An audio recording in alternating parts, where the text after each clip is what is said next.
I'm very happy to be representing Datuk Seri Anwar, which I think is frankly one of the most horrendous travesties of justice of the 21st century. And as you guys are witnessing today, I've traveled thousands of miles simply to see my client, and I'm being denied access, which is another travesty of justice. Anwar is a political prisoner. He's a prisoner of conscience, and I'm very honored to be representing him internationally. Well, I mean, I've always known of Datuk Seri Anwar's case for a number of years now. I talked with his lawyers, I've met his daughter, and after really understanding what was happening with his case and knowing that human rights and international litigation is really my specialty, that encouraged me to take his case pro bono.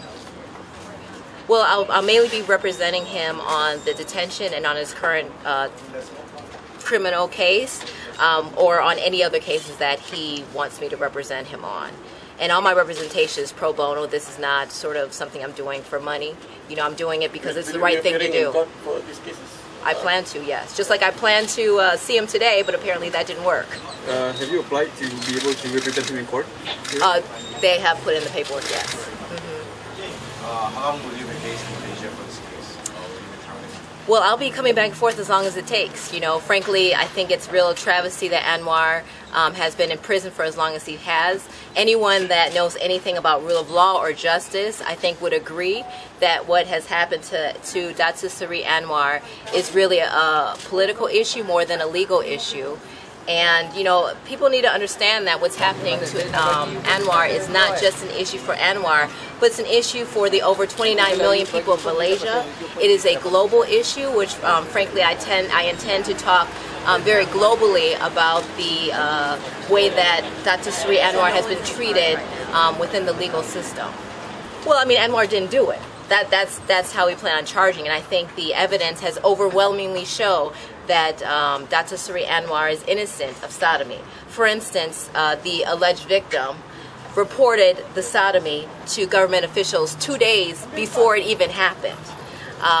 There was DNA evidence supposedly found on the alleged victim's clothing that was other than the clothing that he was wearing during the time that he was saying he was sodomized.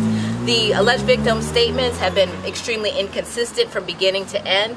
The DNA has been inconsistent from beginning to end.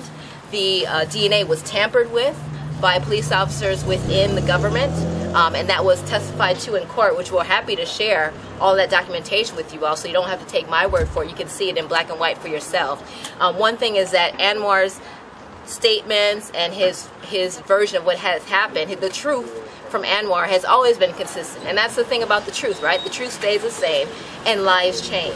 And I think we have found from the alleged victim that there has been this version of truth that has sort of ended up Anwar being a political prisoner and a prisoner of conscience, which is really the real motivation that I see with this case. It's not a legal case, it's a political case.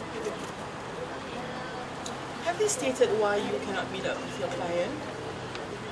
Well, that's why we're still sitting here waiting. I mean, apparently they're saying that no one is in charge that can give us the permission, but yet they knew we were coming, and as soon as we went to the window, they said we can't see them. There were no reasons given for But you do have an official letter saying that you are appointed as Anwar's counsel. Yes.